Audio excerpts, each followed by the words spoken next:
Hello, Ross Madden here with the Truth of Think Tank, coming at you with a White House presser by Sarah Sanders, the White House press secretary. She is in the news big time this week because she was denied service at a Red Hen restaurant. She talks about the general hate of the left and the liberals, but notices and points out that it's being incited by the leaders within the Democratic Party. Many by now have heard that I was asked to leave a restaurant this weekend where I attempted to have dinner with my family. My husband and I politely left and went home. I was asked to leave because I work for President Trump. We are allowed to disagree, but we should be able to do so freely and without fear of harm. And this goes for all people regardless of politics. Some have chosen to push hate and vandalism against the restaurant that I was asked to leave from. I want to point out that Sarah Sanders did denounce anyone who might vandalize the Red Hen, and good on her for that. That's not how we behave. A Hollywood actor publicly encouraged people to kidnap my children. And this weekend, a member of Congress called for people to push back and make clear to those serving their country in this administration that they are not welcome anywhere, anytime, for anything. Healthy debate on ideas and political philosophy is important, but the calls for harassment and push for any Trump supporter to avoid the public is unacceptable. You have members of your cabinet that are being booed out of restaurants, who have protesters taking up at their house, who's saying no peace, no sleep. No peace, no sleep. And guess what? We're going to win this battle because while you try and quote the Bible, Jeff Sessions and others, you really don't know the Bible. God is on our side. On the side of the children. On the side of what's right. On the side of what's honorable. On the side of understanding that if we can't protect the children, we can't protect anybody. And so, let's stay the course. Let's make sure we show up wherever we have to show up. And if you see anybody from that cabinet in a restaurant, in a department store, at a gasoline station, you get out and you create a crowd. And you push back on them. And you tell them they're not welcome anymore, anywhere. Does anyone else think that they're paying people to clap at these events? And specifically, woo, boo, every single time that she says anything? I think that it's just like, there are some people that don't even care what she says. They're not even listening. They just want the people who watch the video clips later on to see that people are cheering. She called for mobs to basically swarm anyone in the Trump administration.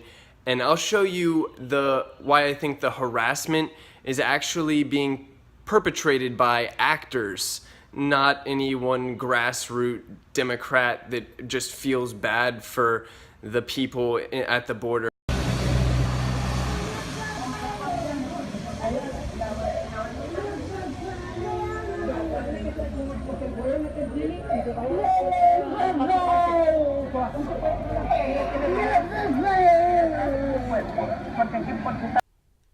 This appears staged to me because you can tell this crowd is extremely prepared. This is 9 a.m. or 8 a.m. on a Friday morning, and they've got 20 people all with pre-printed signs.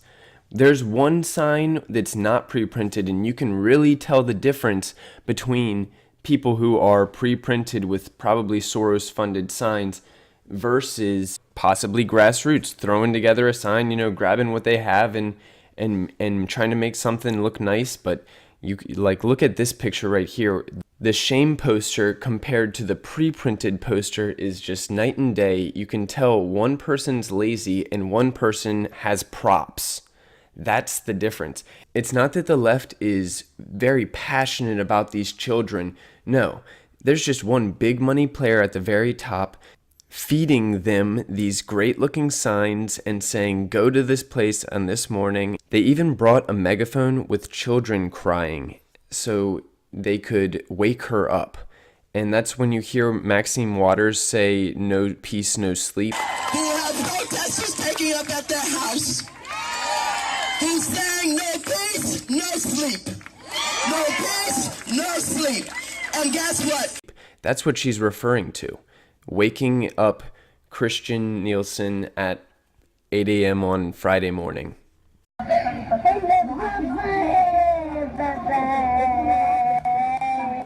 The protest at Secretary Nielsen's home was led by Will Urquhart, who posted this tweet.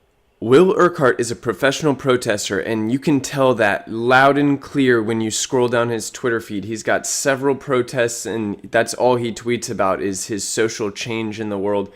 And then you come down to this tweet where he posts his business card where it says he is an official socialist organizer. That's who's leading these protests. It's official socialist organizers. These are people with deep pockets and Soros backing. These guys are actors. That's why they have nice signs. That's why they have leaders in the Socialist Party. Shame! Shame! Shame! Shame! Shame! Shame! Shame! Shame! Shame! History will remember you. History will judge you. You belong in the Hague. You belong in the Hague. So as Nielsen's leaving her house, she gets confronted by these 2 or 3 guys. But listen, I can't even understand what he's saying. Is he saying you belong in the hate? I grew up in Richmond, Virginia, just south of Alexandria. I sound exactly like these people, but this person is clearly British, he's not American, and he's an actor. History will judge you. You belong in the Hague. You belong in the Hague. You are a modern-day Nazi. You belong in the Hague. Then we will also get back into the press conference where the majority of it was spent. Sarah Huckabee Sanders, question after question, knocks them out of the park about the immigration situation at the border and what we're going to do, how long somebody can actually stay with their families. We'll get into all of that. So when Sarah Sanders is denied service at a Red Hen restaurant, that is fine. The entire left wants to equate that with the bakery denying service to the gay person because they didn't want to make a gay cake. Jimmy Dore actually goes on a completely ridiculous rant about how Republicans have this double standard and how they're the exact same thing.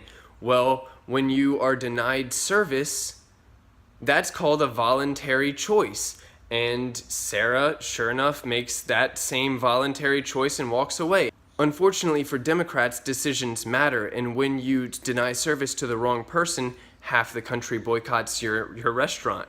Just so you know, this is from the Advocate tweeted this out. Remember when Press Secretary Sarah Huckabee Sanders praised the ruling where a gay couple was denied service? Yeah, I remember that. Well, last night I was told by the owner of Red Hen in Lexington, Virginia, to leave because I work for the President of the United States, and I politely left. Her actions say far more about her than about me. I always do my best to treat people, including those I disagree with, respectfully, and will continue to do so.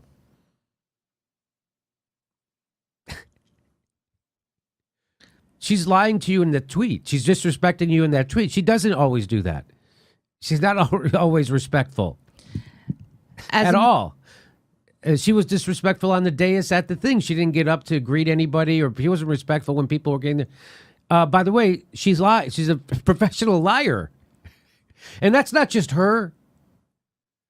I'm not saying that but they're, come on. As a matter of fact, she's using the name of the restaurant on purpose. Right. So she's using her Position. She's using her government Twitter handle. And she's not supposed to. You're not supposed to. So that's nefarious what you're doing. I don't think it's nefarious what Jimmy's doing. I don't think he knows what he's doing, but he, like all liberals right now, is trying to get Republicans to stop tweeting. And that's just not going to happen. Try and get Trump to stop tweeting. They're doing the same thing to him. Talk about why you tweeted from your official account about the episode that you had at the restaurant on Friday night? Sure, I was responding to a number of news stories. I'd been reached out to by over a dozen reporters, and there were multiple news stories that had already been issued. It was considered news of the day, so I responded in the way I would to any other news of the day story. Using her government Twitter And she's not handle. supposed to. You're not supposed to. So that's that. That's again, that's nefarious. What you're doing, that's illegal, according to what a lot of people have said. That's certainly an ethics violation. Miss Ethics committing an ethics violation in her tweet of complaining about people. I like this guy. Steve Marmel says, replace I with gay couple and Red Hen with bakery, and Sarah Sanders doesn't give a crap. So let's do that. Her tweet of let's do that. Let's play that game. Here's tweet last night. Oh no, it's last night. Last night, a gay couple was told by the owner of a bakery in Lexington, Virginia, to leave. There you go. And she's totally okay with that.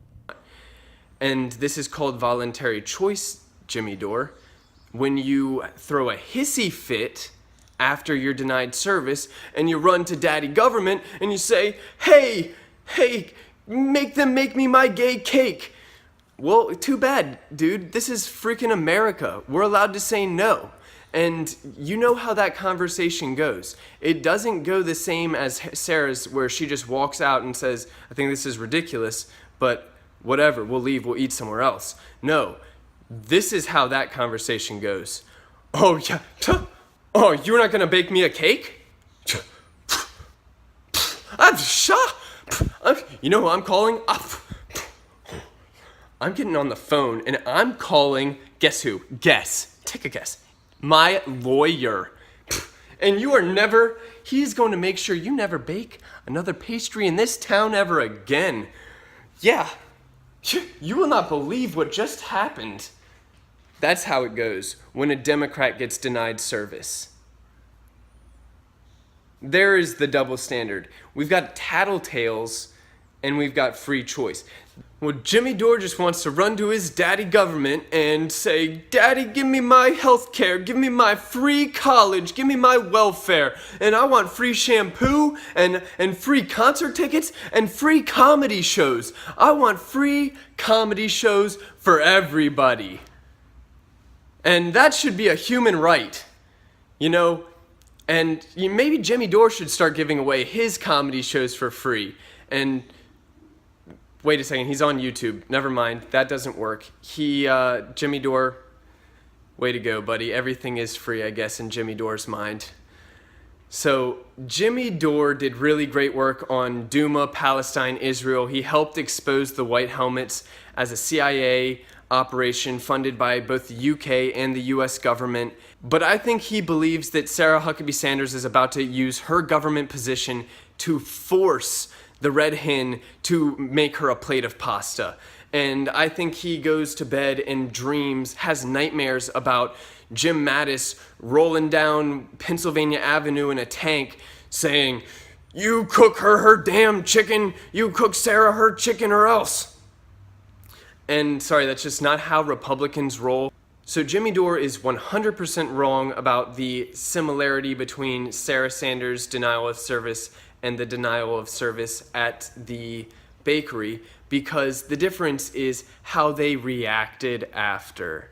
One of them then tattles and runs to the government and demands that they get their way when anyone else disagrees, and the other people just say, okay, we'll eat somewhere else.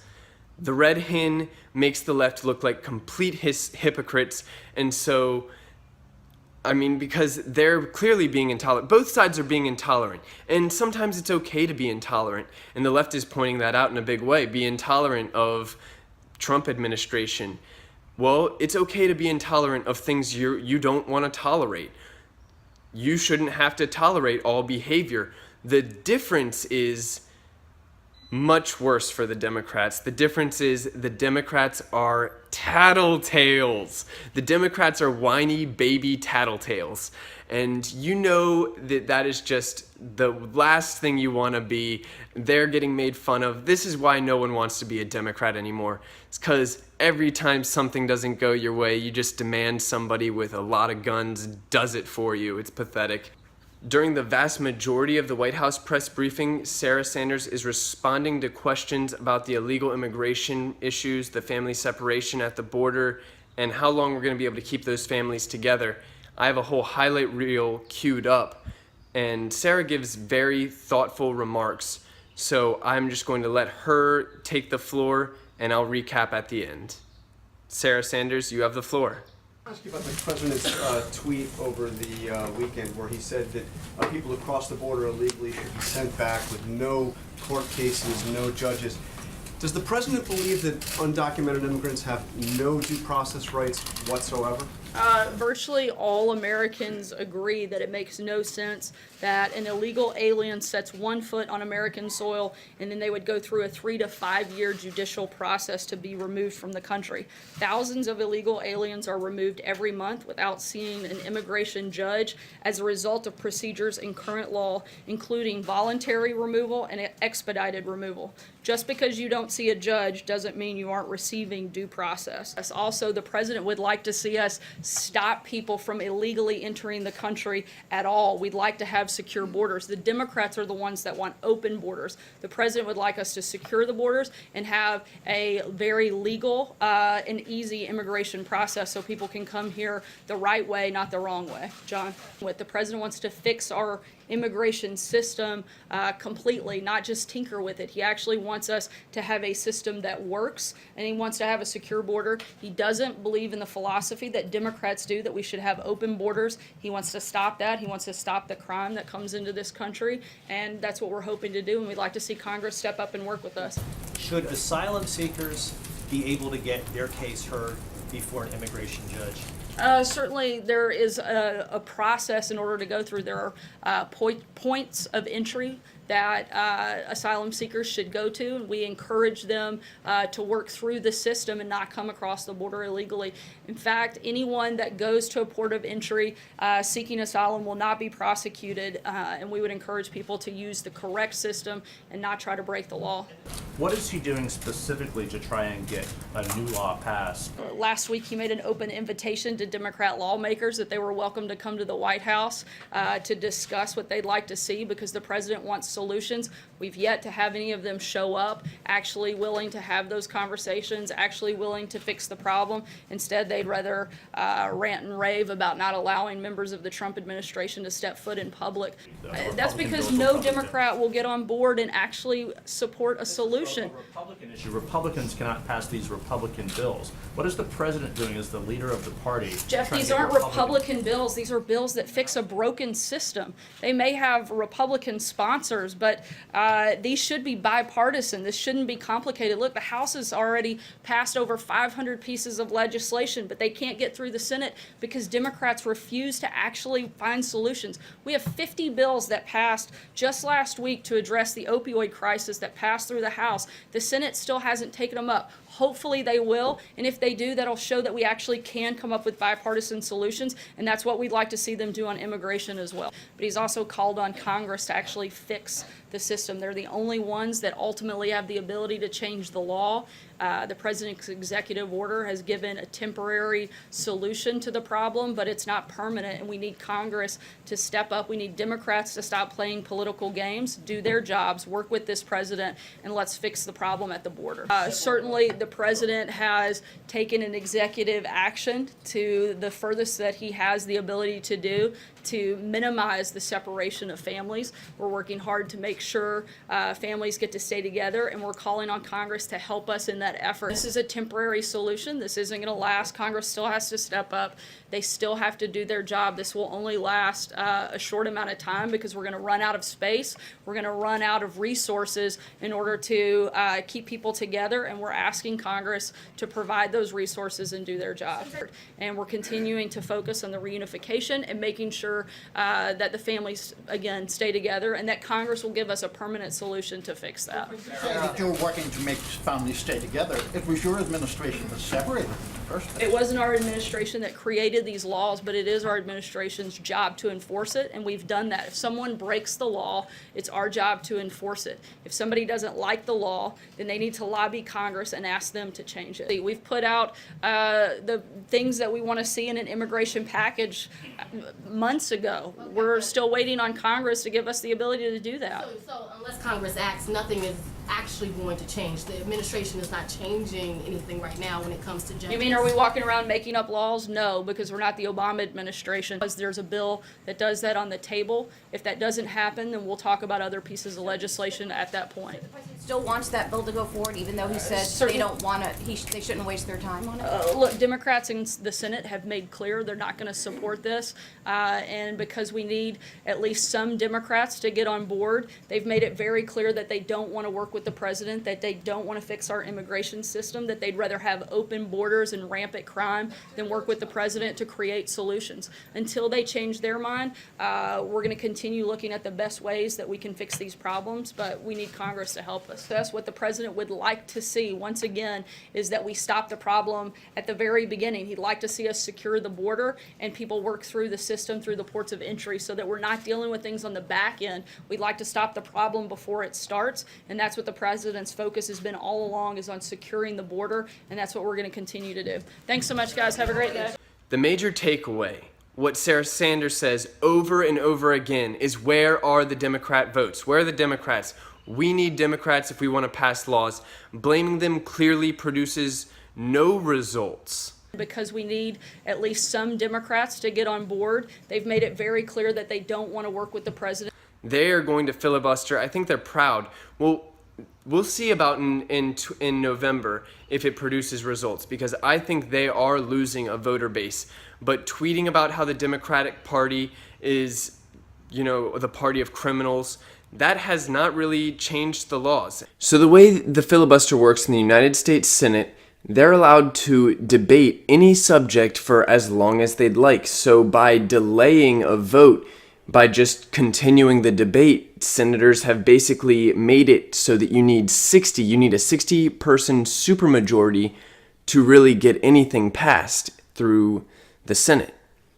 But what that requires the Democrats to do is that requires them to stand up and give speeches for as long as they can. That's one of the parts of the filibuster, is you do have to actually stand up and give a speech. So Trump leaves a great tweet where he says we should pass it anyway. This is an important tweet because he put it in all caps, and he doesn't normally do that. Trump tweeted, "House Republicans should pass the strong but fair immigration bill known as the Goodlatte 2 in their afternoon vote today. Even though the Dems won't let it pass in the Senate, passage will show that we want strong borders and security while Dems want open borders. Equals crime. Win." And the Goodlatte 2 bill was voted on and it failed. It did not pass even the House. I don't think the Democrats can do it. I think we should call their bluff and make them filibuster. I would love to see Nancy Pelosi and Harry Reid get up and talk for an hour straight about something. I don't think they can do it without being held up. That's it for this show. This has been Ross Madden with the Truther Think Tank. I hope you go to exposethedeepstate.com. I hope you give me a thumbs up if you enjoyed the video, and I hope you have a really great day.